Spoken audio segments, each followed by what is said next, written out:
नमस्कार दोस्तों, मैं शिवमन सोलंकी अपने YouTube channel law testing plus में आपका स्वागत करता हूं। मैंने अपने प्रीवियस लेक्चर में इंडियन कॉन्ट्रैक्ट एक्ट 1872 के चैप्टर 10 के ऊपर चर्चा की थी। चैप्टर 10 एजेंसी से रिलेटेड है। मैंने अपने प्रीवियस लेक्चर में एजेंट्स के बारे में बात की और उसके बाद मैंने सब एजेंट्स के बारे में बात की, फिर रेटिफिकेशन क्या होता है इसके बारे में बात की, फिर टर्मिनेशन ऑफ एजेंसी के बारे में बात की और अपने प्रीवियस लेक्चर में मैंने प्रिंसिपल की एजेंट्स की ड्यूटी टुवर्ड्स प्रिंसिपल है वो क्या होती है उस पर मैंने चर्चा की। आज मैं आपसे प्रिंसिपल ड्यूटी टू एजेंट इसके ऊपर चर्चा करूँगा, जो कि सेक्शन 222 से शुरू होता है। यहाँ पर यह बताया गया है कि agent to indemnify against consequence of lawful act. The employer of an agent is bound to indemnify as against the consequence of lawful act done by such agent in exercise of his authority conferred upon him। क्या मतलब हुआ? इसका मतलब ये हुआ कि विधिपूर्ण कार्यों के परिणाम के लिए अभिकर्ता को क्षतिपूर्ति दी जाएगी।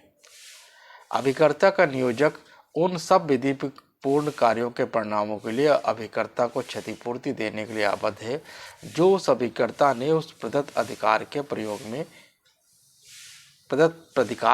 में किए हो। अब इसको एक एग्जाम्पल से समझने का प्रयास करते हैं।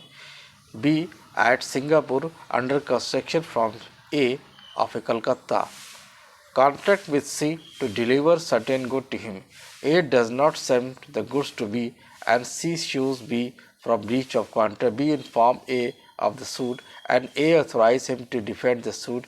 B defend the suit and is compelled to pay damage and costs and incurs expenses. A is liable to B for such damage and costs and expenses.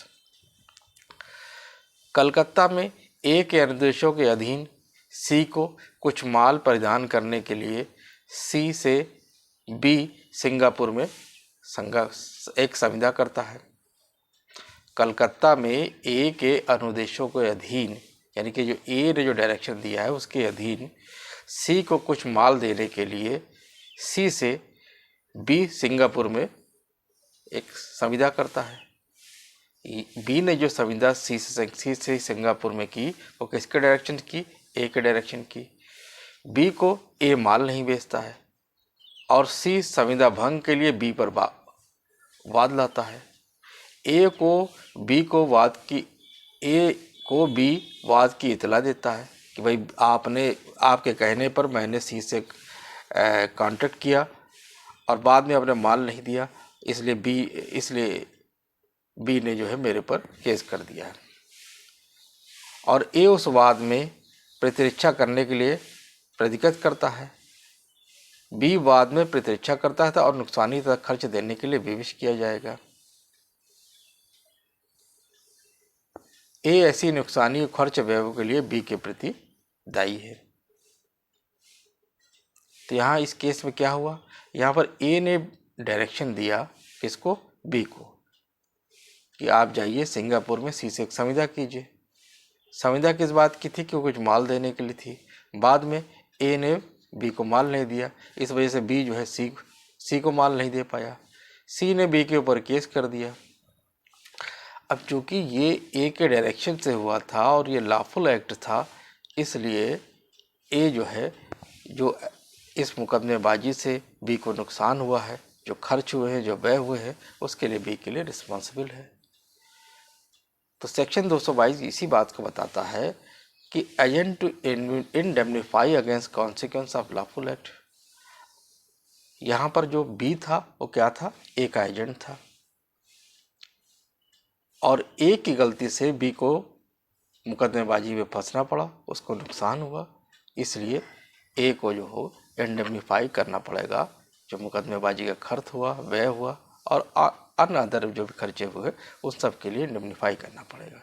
क्यों? क्योंकि ये जो एजेंट का वर्क था वो लॉफुल एक्ट था। अब section 223 के ऊपर चलते हैं। सेक्शन 223 बताता है agent to indemnify against consequence of act done in good faith। सद्भाव से किए गए कार्यों के परिणाम के लिए अभिकर्ता को क्षतिपूर्ति की जाएगी। Where one person employ another to do an act and the agent does the act is good faith, the employer is liable to indemnify the agent against the consequence of that act, though it causes injury is the right of third person।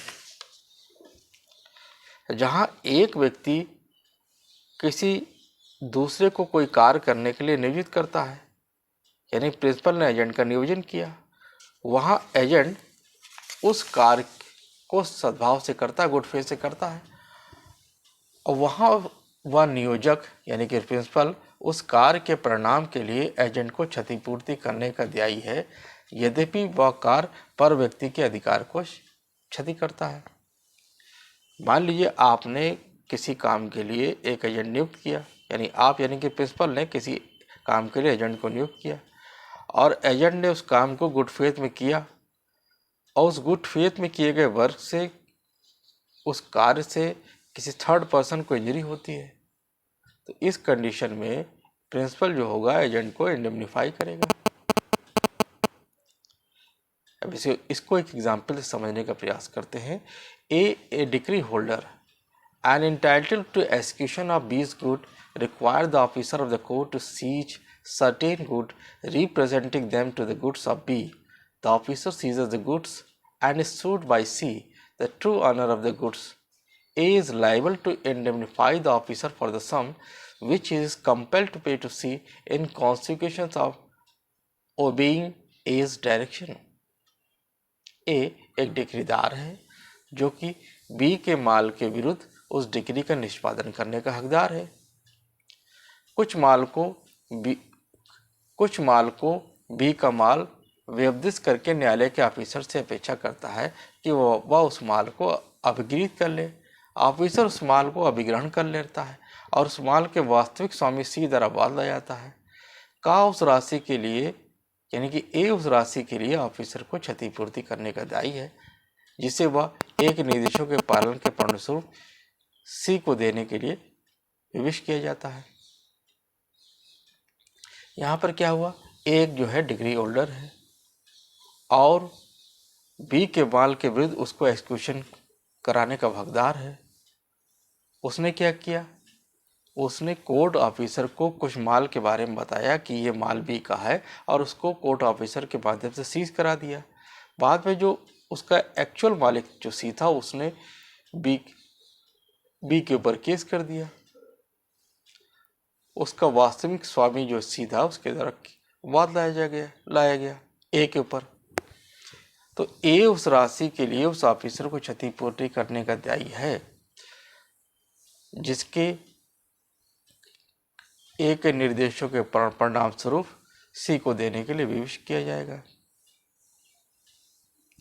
यहाँ पर क्या हुआ है, यहाँ पर ए एक decree holder है जिसको बी के अगेंस्ट डिक्री करने का राइट था। उसने कुछ बी के माल को गलत तरीके से बता दिया कि साहब ये बी का माल है, उसको कोर्ट के द्वारा सीज करा दिया गया।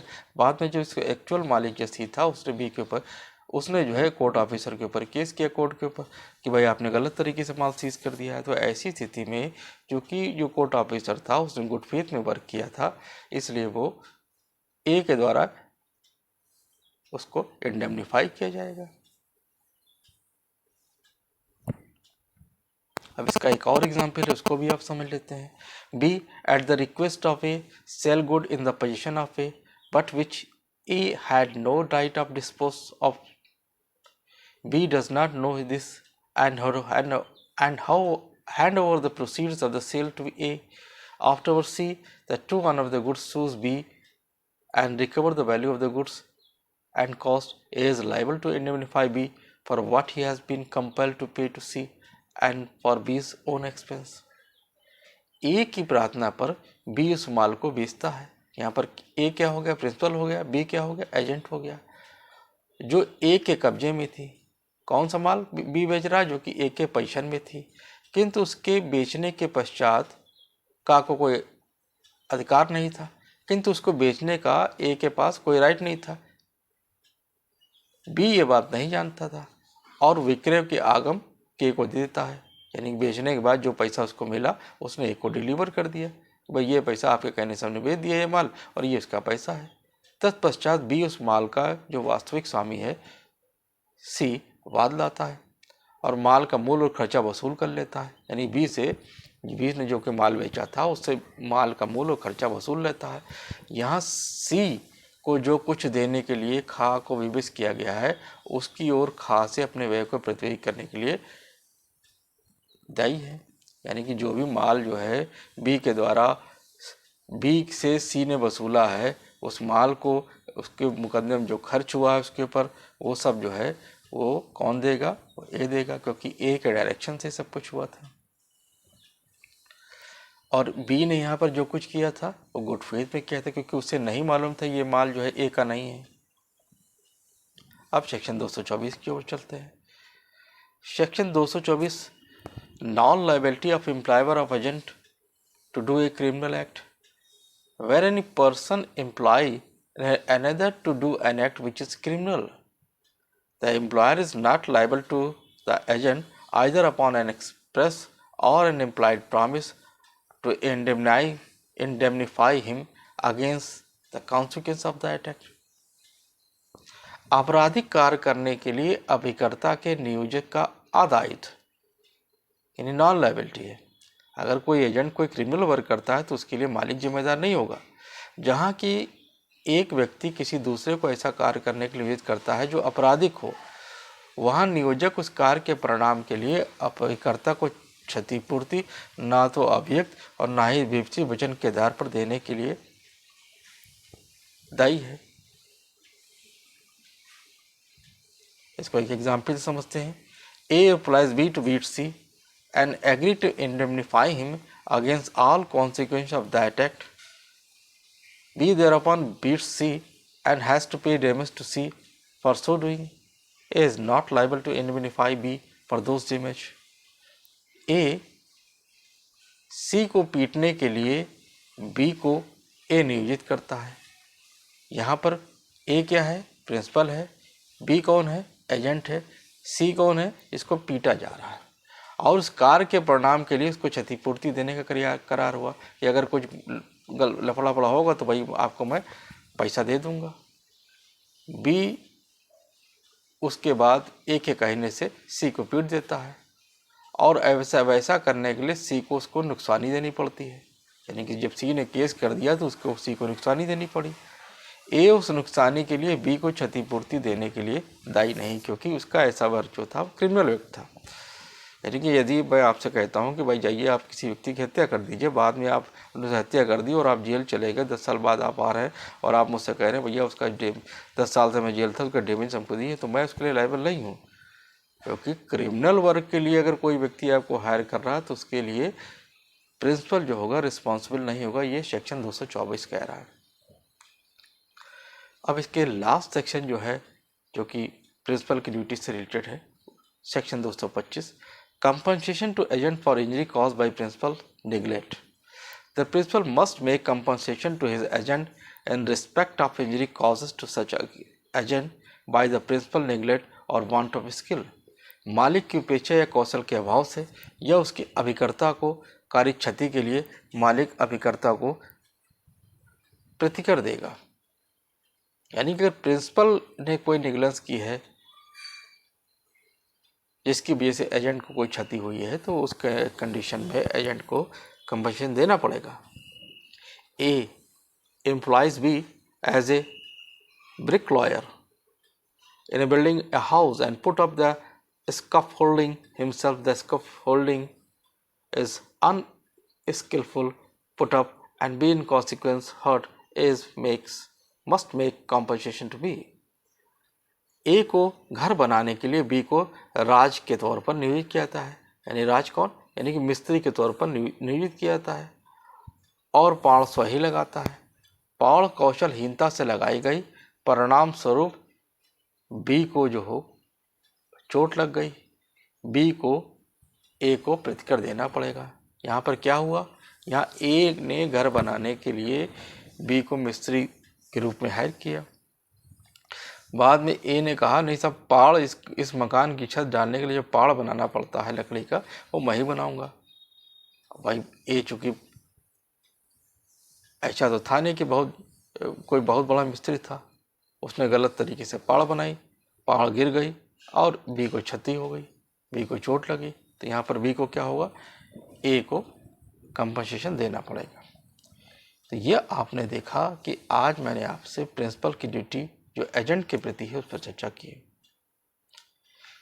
यदि आपको मेरा चैनल समझ में आता है तो कृपया इसे लाइक करें, सब्सक्राइब करें, शेयर करें। जय हिंद, जय भारत।